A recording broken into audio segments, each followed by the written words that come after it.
En retvinklet trekant er en trekant, hvor der er præcis en vinkel på 90 grader. Vinkelsum er 180 grader i en trekant. En ligesidet trekant er en trekant, hvor alle siderne er lige lange. Det betyder også, at alle tre vinkler er lige store.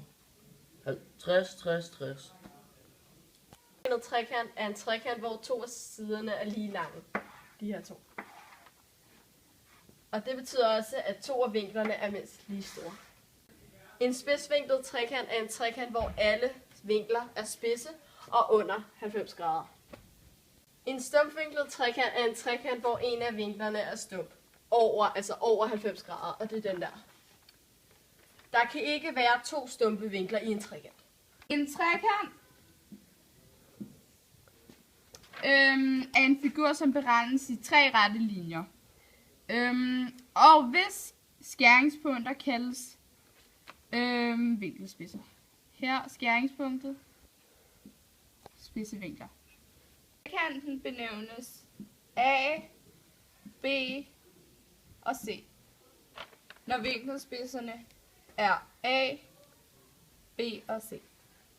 Siden over for A, som er her, kaldes A. Siden over for C, kaldes C.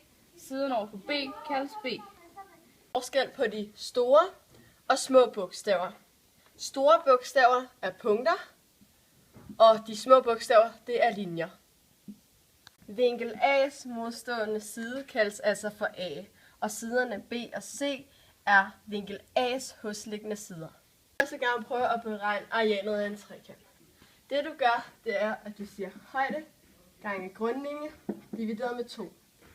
Hvis vi nu siger højden her, den er 10, og grundlinjen, den også er 10, så siger man 10 gange 10 er lige med 100, divideret med 2.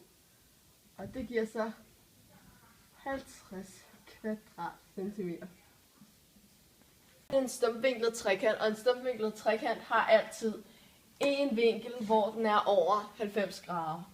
Der kan ikke være to vinkler, som er over 90 grader, fordi så er der over 180 grader i trekanten, og der skal kun være 180 grader. I en stumpvinklet trekant ligger der 3 højder. Den første højde ligger her, og 2 af de andre højder ligger uden for trekanten. Det vil sige her. Så 1, 2 og 3 højder ligger der i en trekant. Hvordan finder vi ud af, hvordan to trekanter de er ligedannet? Det gør vi ved, hvis vi nu tegner 2 trekanter her. Det finder vi ud af ved, hvis alle siderne her er lige lange, og hvis alle vinklerne de er lige store. Og det kan du så se her, at de er. Nu skal vi prøve at finde ud af, hvor langt der er over til det her træ, og vi står her. Det vi gør, det er, at vi ved ikke, hvad den her side er. Men vi ved, at den her side, den er 5, og den her side, den er 2, og den her 4. Det vi gør, det er, at vi ganger 2 med 2,5, og det giver 5, og det er jo den her side. Og det andet vi gør, det er, at vi tager 4, fordi nu ved vi, at vi har beregnet de her 2, og så ved vi, at vi skal gange 4 med 2,5, og det giver 10. Så den her side, den er 10.